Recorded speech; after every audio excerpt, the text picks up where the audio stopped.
Shrimati R Bindu നമുക്ക് പോകണം. Shrimati R Bindu, ചേച്ചി തുടക്കം മുതൽ ചേച്ചി പറഞ്ഞത് ഈ പറയുന്ന ആരോപണത്തെക്കുറിച്ചല്ല, അല്ലെങ്കിൽ പോലീസ് വിളിച്ച് പരിശോധിച്ചതിനെക്കുറിച്ചല്ല. ചേച്ചി പറയുന്നത് ഇത്തരത്തിൽ എന്നെ മാലക്കള്ളി എന്ന് ചെയ്യാത്ത കുറ്റത്തിന് വിളിച്ചു എന്നുള്ളതാണ്, അസഭ്യം പറഞ്ഞു എന്നുള്ളതാണ്, കുടിക്കാൻ വെള്ളം ചോദിച്ചപ്പം ടോയ്ലറ്റിൽ പോയി കുടിക്കൂ എന്ന് പറഞ്ഞു എന്നുള്ളതിനെ കുറിച്ചാണ്. ഉറപ്പായും അതൊക്കെ വലിയ വേദന ഉണ്ടാക്കുന്നതാണ്. പക്ഷേ ഈ നാട് ചേച്ചിക്കൊപ്പം നിൽക്കുകയാണ്. ആ ഉള്ളിലെ വലിയ മാനസിക വേദനയ്ക്ക് അല്പം കുറവുണ്ടോ ശ്രീമതി ആർ ബിന്ദു? കുറവുണ്ട്. എനിക്ക് ഒരാളെങ്കിലും സസ്പെൻഡ് ചെയ്ത് സന്തോഷമൊന്നും തീർത്ത് പറയില്ല. രണ്ടുപേരെയും സസ്പെൻഡ് എന്ന് വെച്ചാൽ ഇവർ അവിടെ ഇരിക്കാനുള്ള യോഗ്യതയില്ല. ചേച്ചി തുടക്കം മുതൽ തന്നെ പറയുന്നുണ്ട് ഞാൻ ഈ മാല എടുത്തിട്ടില്ല എന്ന് പറഞ്ഞാൽ 3:30 ബസ് കാത്ത് നിൽക്കുമ്പോൾ ഓട്ടോയിൽ കയറി അവിടെ പോയപ്പോൾ മുതൽ ചേച്ചി പോലീസുകാരോട് പറഞ്ഞു ഞാൻ ഈ മാല എടുത്തിട്ടില്ലെന്ന് പറയുന്നുണ്ട്. അതിന് അല്പം പോലും വില ഈ പോലീസുകാർ തന്നില്ല എന്നാണോ ശ്രീമതി ബിന്ദു? തന്നില്ല. ഇല്ല, ഒരു നരി പോലും ഒരു നയ അവരുടെ ഭാഗത്തു നിന്നും ഉണ്ടായിട്ടില്ല. അതേസമയം ഈ പറഞ്ഞ ഓമന ഡാനിയേൽ അല്ല ഓമന പറയുന്ന ഈ പറയുന്ന പരാതിക്കാരി പറയുന്ന 100% പോലീസിന് വേദവാക്യവുമായി അല്ലേ? വേദവാക്യമായി ഒരു സ്ത്രീ എന്നുള്ളൊരു പരിഗണന എനിക്ക് തന്നിട്ടില്ല സാർ. അങ്ങേയറ്റം മോശപ്പെട്ട വർത്തമാനങ്ങൾ ഒന്നിനു പിന്നാലെ ഒന്നാകെ ആവർത്തിച്ചു. അത് പോലീസ് ജീപ്പിലിരിക്കുമ്പോൾ, വീട്ടിൽ കൊണ്ടുവരുമ്പോൾ, സ്റ്റേഷനകത്തിരിക്കുമ്പോഴൊക്കെ.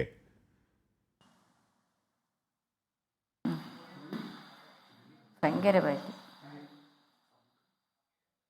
ഈ രാത്രി ഒരു ഭക്ഷണം തന്നില്ല എന്നാണോ പറയുന്നത്? 3:30 പിടിച്ചോണ്ട് പോയിട്ട് ഒരു ഭക്ഷണവും തന്നില്ല. ഞാൻ എന്നോട് ചോദിച്ചിട്ടില്ല, ഭക്ഷണം വേണമെന്ന് കൂടി ആരും ചോദിച്ചിട്ടില്ല. വയറു വിശന്നു, ദാഹിച്ചു, വെള്ളം ചോദിച്ചപ്പോൾ പോയി കക്കൂസിൽ പോയി കുടിയെന്നല്ലേ?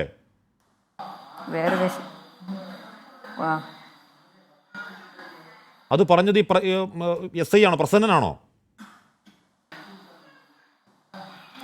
പ്രസന്നനാണ് പറഞ്ഞത്. പ്രസന്നൻ എന്താണ് പറഞ്ഞത്?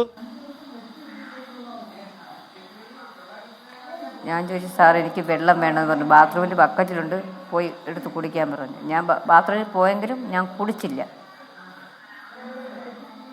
എന്താ ഇതൊക്കെ കേട്ടോണ്ടിരിക്കാൻ പോലും പറ്റുമോ ശ്രീമതി ആർ ബിന്ദു? അതിനിടയിൽ കുറ്റം എന്ന് പറഞ്ഞാൽ ഇല്ലാത്ത മാല എടുത്തു എന്ന കള്ളപ്പരാതി സമ്മതിച്ചില്ലെങ്കിൽ ഈ പറയുന്ന 2 മക്കളെ പ്രതികളാക്കും, എന്താണ് ജയിലിൽ നല്ല വിദ്യാഭ്യാസ സൗകര്യമൊക്കെയാണ് എന്ന വൃത്തികെട്ട വിരട്ട് നടത്തിയ ആരാണ്?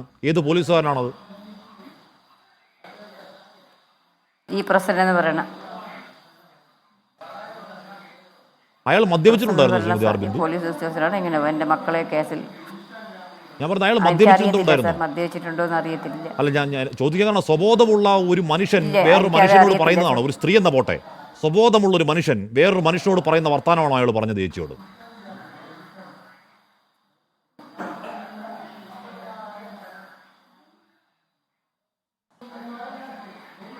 ശരി, ശ്രീമതി ആർ ബിന്ദു പരാതിയുമായി ഇറങ്ങി മുഖ്യമന്ത്രിയുടെ ഓഫീസിൽ പോയി. മുഖ്യമന്ത്രിയുടെ ഓഫീസിൽ PCSക്ക് മുമ്പാകെ പരാതി കൊടുക്കുമ്പോൾ അവിടുത്തെ പ്രതികരണം എന്തായിരുന്നു? ഞാൻ പരാതി കൊടുത്തു. സാറ് വായിച്ചു നോക്കിയില്ല. അതിലെനിക്ക് വിഷമമുണ്ട്. ഞാൻ പറയും സാർ ഇതുപോലെ ഒരു മാലയുമായി ഉള്ള കേസാണെന്ന് പറഞ്ഞു അത് മാല കാണാതെ പോയാൽ പരാതി കൊടുക്കും, പോലീസ് പിടിക്കും. നിങ്ങൾ കോടതിയിൽ പറഞ്ഞോ എന്ന് ചോദിച്ചു. ഞാൻ പറഞ്ഞില്ല എന്ന് ഞാൻ പറഞ്ഞിട്ട് ഞാൻ മുമ്പേ ഇറങ്ങിപ്പോയി. എൻ്റെ ബാക്കാണ് വക്കീൽ വന്നത്. വക്കീൽ കേട്ടെന്ന് പറഞ്ഞു കാര്യം. ഇറങ്ങിപ്പോകാൻ നേരം പറയുന്നത് ഇതാണ്, സ്റ്റേഷനിൽ നിന്ന് ഇറങ്ങി എന്ന് പറഞ്ഞാൽ മാല എടുത്തില്ല, അല്ല മാല വീട്ടിൽ നിന്ന് കിട്ടി എന്ന് ഈ ഓമന ഡാനിയേൽ പറഞ്ഞിട്ടും പറയുന്നത് എന്താണ്, ഈ പറയുന്ന കവടിയാർ മേഖലയിൽ കണ്ടുപോയേക്കരുത് എന്നാണ് പിന്നെ ലാസ്റ്റ് വരട്ട് അല്ലേ? ലാസ്റ്റ് പറഞ്ഞത് കവടിയാറും അമ്പലമുക്കും ഭാഗത്തും എന്നെ കണ്ടുപോകല്, എങ്ങോട്ടെങ്കിലും നാട് വിട്ടു പൊക്കോളുന്നു. എന്തിനാണത് പറയുന്നത്? മാല കിട്ടി എന്ന് പരാതിപ്പെട്ടിട്ടും എന്തുകൊണ്ടാണ് ആ വൃത്തികെട്ട വർത്താനം അയാൾ പറയുന്നത് ശ്രീമതി ബിന്ദു? എനിക്കറിയത്തില്ല സാർ. എനിക്ക് ചോദിക്കാൻ പോലീസ് സ്റ്റേഷനിൽ സാർ എനിക്ക് അങ്ങനെ ചോദിക്കാമെന്ന് എനിക്കറിയത്തില്ല. ശ്രീമതി ബിന്ദു ഇവരെ വെറുതെ വിടരുത് എന്ന് പറഞ്ഞാൽ ഇപ്പോൾ ഞാൻ കഴിഞ്ഞ 3-4 ദിവസങ്ങളിലെ ബിന്ദുവിൻ്റെ പ്രതികരണമൊക്കെ കാണുമായിരുന്നു. ഇത് പറയുമ്പോഴൊക്കെ കരയുകയാണ്. ആ കരച്ചിലെ സമയം കഴിഞ്ഞു. ഇതിനൊക്കെ ഈ നാട്ടിൽ നിയമമുണ്ട്. ആ നിയമത്തിന് മുന്നിൽ കറക്റ്റ് ഇവന്മാരെ കൊണ്ട് മറുപടി പറയിക്കണം ശ്രീമതി ബിന്ദു. അതിന് ബിന്ദുവിന്റെ പിന്നിൽ ശക്തമായ ആളുണ്ടാവും, പക്ഷെ മുന്നിൽ ബിന്ദു ഉണ്ടാവണം. ഞാൻ അന്നേ ഉറപ്പിച്ചതാ സാർ, ഇവന്മാരെ ഈ കസേരയിൽ ഇരുത്തൂലെന്ന് ഞാൻ ഉറപ്പിച്ചതാ. ശ്രീമതി ബിന്ദു, താങ്കൾ പറയുന്ന കേട്ട് 3 ദിവസത്തെ ശമ്പളമായ 1500 രൂപ ഈ ഓമന ഡാനിയിൽ തരുന്നത് പോലീസ് സ്റ്റേഷനിൽ വെച്ചാണ്. എന്തുകൊണ്ടാണ് 3 ദിവസത്തെ ശമ്പളം അവിടെ പെൻഡിങ് വന്നത്? എങ്ങനെയാണ്? 3 ദിവസം പോയുള്ളൂ സാർ. ഒരു ദിവസം 500 രൂപയാണ്. 3 ദിവസത്തെ പൈസ എനിക്ക് തരാനുള്ളത് എന്ന് പറഞ്ഞാൽ രാവിലെ മുതൽ ചെയ്യുന്ന പണിക്ക് വൈകുന്നേരം പൈസയും തരത്തില്ല ഈ പറയുന്ന പരാതിക്കാരി, അല്ലേ? ഇല്ല ഇല്ല, ഒരു മാസത്തിലേ തരുള്ളൂ സാർ. മാസം വായിക്കാന്ന് വെച്ചാൽ ഞാൻ ഇരുന്നത്. മാസമാകുമ്പോൾ 18 രൂപയുണ്ടെന്ന് പറഞ്ഞു. പിന്നെ ബിന്ദു അന്വേഷിച്ചിരുന്നോ ഇത് എവിടെയാണ് ഈ മാല അവർക്ക് കിട്ടിയെന്ന് അന്വേഷിച്ചിരുന്നോ? ഇല്ല സാർ, ഞാൻ അന്വേഷിച്ചിട്ടില്ല. അല്ല, ശ്രീമതി ബിന്ദു പറയുന്നുണ്ട് ഈ എന്ന് പറഞ്ഞാൽ അവിടുത്തെ പരാതി എന്താണ്? അവിടുത്തെ എത്രയോ ഗ്രാമിൻ്റെ മാല പോയി എന്നുള്ളതാണല്ലോ. ആദ്യം അവരുടെ വീട്ടിലോട്ട് പോകണ്ടേ? അവരുടെ വീട്ടിലോട്ട് പോയി അവിടെ ചോദിക്കണ്ടേ? അവിടെ അന്വേഷിക്കണ്ടേ? അങ്ങനെ എന്തെങ്കിലും അന്വേഷണം ഉണ്ടായോ? ഇല്ല സാർ, ഞാൻ പറഞ്ഞു നമുക്ക് അവരെ വീട്ടിൽ പോയി അന്വേഷിക്കാമെന്ന് പറഞ്ഞപ്പോൾ ഈ പ്രസിഡന്റ് എന്ന് പറയുന്ന ഈ പോലീസുകാരനാണ് അങ്ങോട്ട് പോകാൻ സമ്മതിക്കാത്ത. അങ്ങോട്ട് പോകണ്ട, നമുക്ക് ഭയങ്കര വിശ്വാസമാണ് അവരെ എന്നാണ് ഈ പ്രസന്ന സാറ് മറുപടി പറഞ്ഞത്. ഈ പ്രസന്ന സാറിൻ്റെ വല്ല ബന്ധുവാണോ ഈ ഡാനിയലും ഓമനയും ഒക്കെ? ബിന്ദു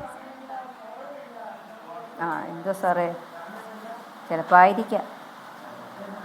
ശ്രീമതി ബിന്ദു ഓർത്തു നോക്കണം, അധ്വാനിക്കുന്ന മനുഷ്യരാണ്. 2 മക്കളുടെ വിദ്യാഭ്യാസമുണ്ട്, അവരുടെ കാര്യങ്ങളുണ്ട്, മറ്റ് യാതൊരു തരത്തിലുള്ള ആനുകൂല്യം കിട്ടുന്നവരല്ല. കട്ടയ്ക്ക് കഷ്ടപ്പെട്ട് ജീവിക്കുന്ന മനുഷ്യരാണ്. ഈ പറയുന്ന എനിക്ക് ഉറപ്പുണ്ട് ബിന്ദുവൊക്കെ മോഷണം എന്നുള്ളത് വിദൂര സ്വപ്നത്തിൽ പോലും അങ്ങനെ ചിന്തിക്കാത്ത ആൾക്കാരാണ്. അങ്ങനെ ഇപ്പോൾ തങ്ങളുടെ ഭർത്താവ് പറയുമ്പോൾ കണ്ണു നിറഞ്ഞുപോയി എന്ന് പറഞ്ഞാൽ വീട്ടിൽ വന്ന് പോലീസുകാർ പറഞ്ഞു ഈ പറഞ്ഞ മോഷണ കേസിലെ പ്രതിയായിട്ട് കൊണ്ടുവന്ന് പറഞ്ഞപ്പോഴത്തേക്ക് പുള്ളിയുടെ തൊണ്ടയിടറി. അത് കേട്ടപ്പം ചങ്കിലൊരു പടച്ചിൽ തോന്നി. ചേച്ചി, ഈ സമയം അത്രയും ഈ പറയുന്ന അയൽവക്കക്കാരൊക്കെ വിചാരിച്ചിട്ടുണ്ടാവില്ലേ ബിന്ദു ഒരു മാലമോഷണക്കാരിയാണെന്ന്? വിചാരിച്ചിട്ടുണ്ട്. മക്കൾ എന്ത് പറഞ്ഞു ഈ ദിവസങ്ങളിൽ?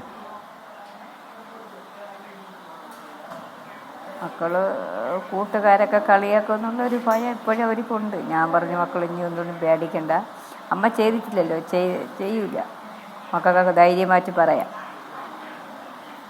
ബിന്ദു, ഞാൻ പിന്നെയും പറയുന്നത് ഇത് വെറുതെ വിടരുത്. ഇത് നാളെത്രയായാലും വെറുതെ വിടരുത്. പലതരത്തിലുള്ള സമ്മർദ്ദമുണ്ടാകും, പരാതി പിൻവലിക്കാനുള്ള നീക്കങ്ങൾ ഉണ്ടാകും, പണം തരാമെന്ന സ്വാധീനമുണ്ടാകും. അതിൽ വീണു പോകരുത് ബിന്ദു. ഇതിന് ബിന്ദുവിനടക്കം ബിന്ദുവിനെ പോലെ പീഡനം നേടുന്ന 100 കണക്കിന് മനുഷ്യർക്ക് വേണ്ടി ബിന്ദു നാവായി നിൽക്കണം, പോരാടണം. പോരാടി സാർ, പോരാടി എനിക്ക് നീതി കിട്ടുന്നതിന് ഞാൻ പോരാടി. ഞാൻ അങ്ങനെ വിട്ടു കൊടുക്കില്ല സാർ. ഓക്കെ, സമാധാനമായി ഉറങ്ങൂ, സമാധാനം ഭക്ഷണം കഴിക്കൂ. കഴിഞ്ഞ കുറേ ദിവസങ്ങളൊക്കെ വല്ലാതെ ആദ്യപ്പെടുന്നതാണല്ലോ. ബിന്ദു നിരപരാധിയാണെന്ന് മക്കൾക്ക് ഏറ്റവും പ്രധാനം മക്കൾക്കത് ബോധ്യപ്പെടുക എന്നുള്ളതാണ്. മക്കൾക്കത് ബോധ്യപ്പെടുന്നുണ്ട്, നാട്ടുകാർക്കത് ബോധ്യപ്പെടുന്നുണ്ട്, എല്ലാ മനുഷ്യർക്കും അത് ബോധ്യപ്പെടുന്നുണ്ട്. പോലീസുകാർ കാണിച്ച തെമ്മാടിത്തരമാണെന്ന് എല്ലാവർക്കും ബോധ്യപ്പെടുന്നുണ്ട്. ഈ പറയുന്ന ഓമനയ്ക്കും ഈ പറയുന്ന ഡാനിയലിനും ഒക്കെ ബോധ്യപ്പെടുന്നുമുണ്ട്. സമാധാനമായിരിക്കും ചേച്ചി. ആ പോരാട്ടത്തിന് എല്ലാവിധ ഐക്യദാർഢ്യം അഭിവാദ്യം കൂടെയുണ്ട്. ധൈര്യമായിരിക്കൂ.